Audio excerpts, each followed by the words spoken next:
Welcome, children. This is part 2 of chapter 5.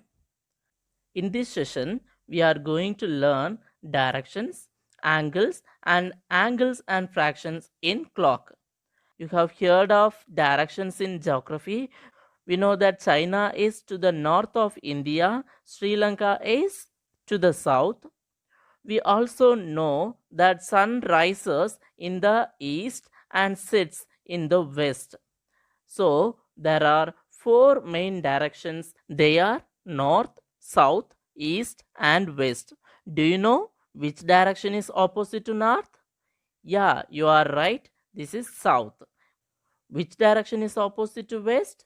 Yes, this is also right. East. Angles. Usually we use protractor to measure the size of an angle in degree. The shape of the protractor is in the form D. So its measurement, the unit of this measurement is D, degree. The measurement of a right angle is 90 degree and that of straight angle is 180 degree. An angle is acute if its measure is less than that of right angle, that is smaller than that of right angle. An angle is obtuse if its measure is greater than right angle and less than straight angle. Also, a reflex angle is larger than a straight angle. Can you say 190 degree? What angle is this? Yeah, this is reflex angle. Okay. See, when a hand of a clock moves from one position to another position, we have an example for an angle. A full turn of the hand is one revolution, a right angle is 1/4 revolution. Now I separate the clock into four equal parts. Now a right angle cover one part out of four part. Therefore, a right angle is 1/4 revolution. If I split the clock, the circle, into two equal parts means a straight angle is half of a revolution. Let us move to the exercise 5.2. See the A part of the question number 1. What fraction of a clockwise revolution does the R hand of a clock turn through when it goes from 3 to 9? When R hand goes from 3 to 9 clockwise, it will rotate by 180 degree, right? Therefore, the required fraction is angle of rotation divided by the total angle around a point, 360 degree. Okay, in 180 there are two 90s. 180 can be written as 2 multiplied by 90 divided by 360 can be written as 4 multiplied by 90. Therefore 90 get cancelled. Can we simplify 2 by 4? Yes, 1 2 is 2, 2 2s are 4. Therefore the required fraction is 1 by 2. See the B part of the question number 1. What fraction of a clockwise revolution does the R hand of a clock turn through when it goes from 4 to 7? When R hand goes from 4 to 7 clockwise, it will rotate by 90 degree.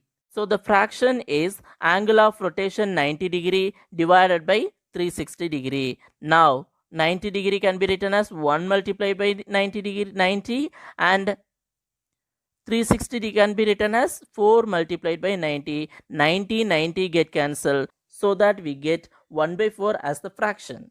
See the D part of the question number 1. What fraction of a clockwise revolution does the R hand of a clock turn through when it goes from 12 to 9?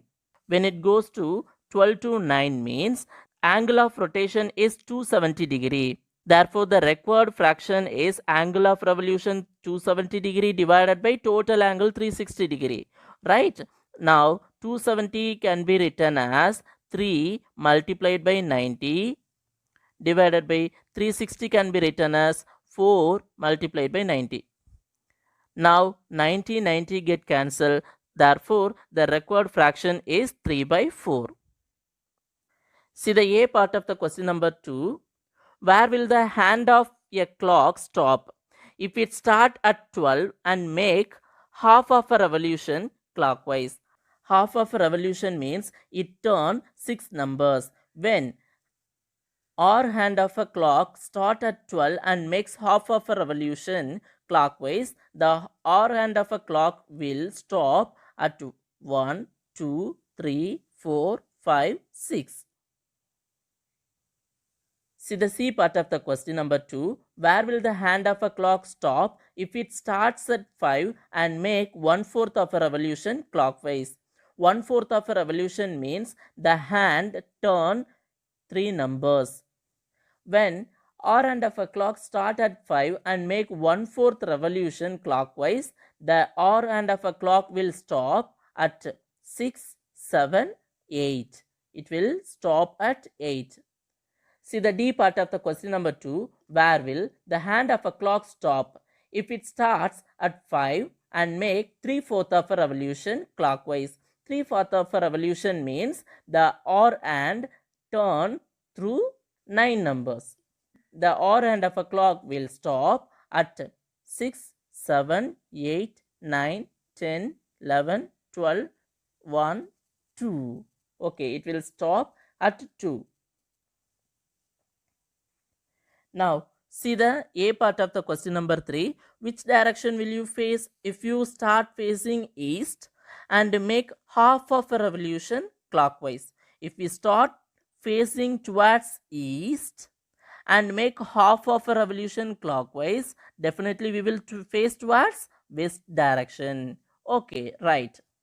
B part of the question number 3. Which direction will you face if you start facing east and make 1.5 of a revolution clockwise?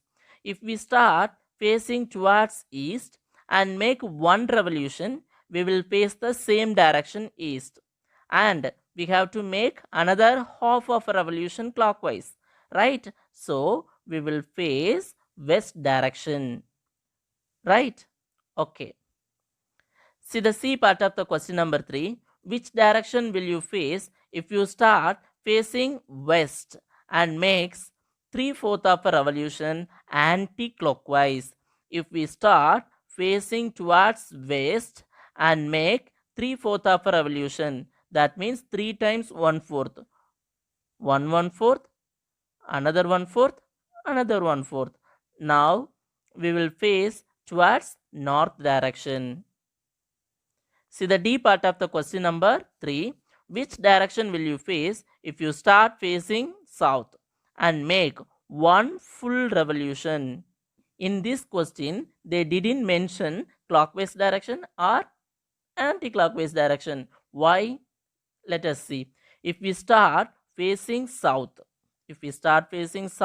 and make a 1 full revolution, again we will face the south direction only.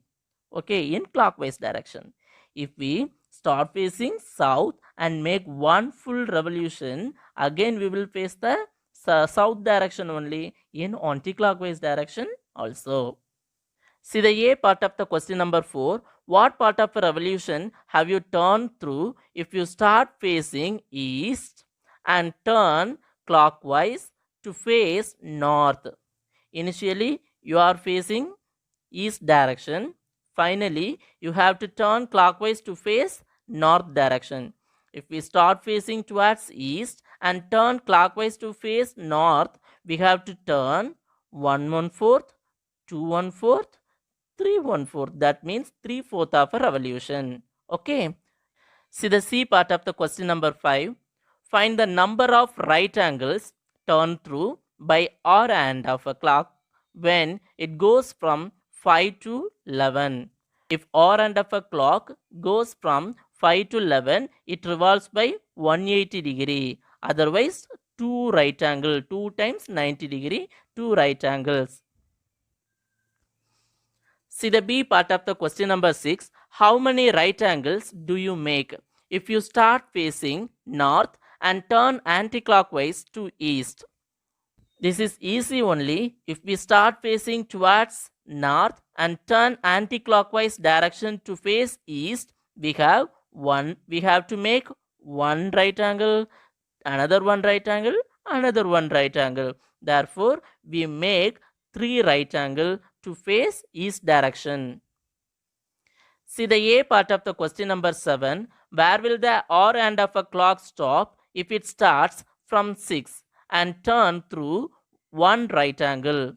One right angle means it turns 3 numbers. If hour hand of a clock start from 6 and turn through one right angle means 7, 8, 9. It will stop at 9. See the B part of the question number 7. Where will the hour hand of a clock stop if it starts from 8 and turns through 2 right angle? 2 right angle means? Yes, you are right. 2 right angle means it turn through 6 numbers. If hour hand of a clock starts from 8 and turns through 2 right angles, it will stop at one number, 2, 3, 4, 5, 6. 6 means it will stop at 2. Children, here are some homework questions to do by yourself.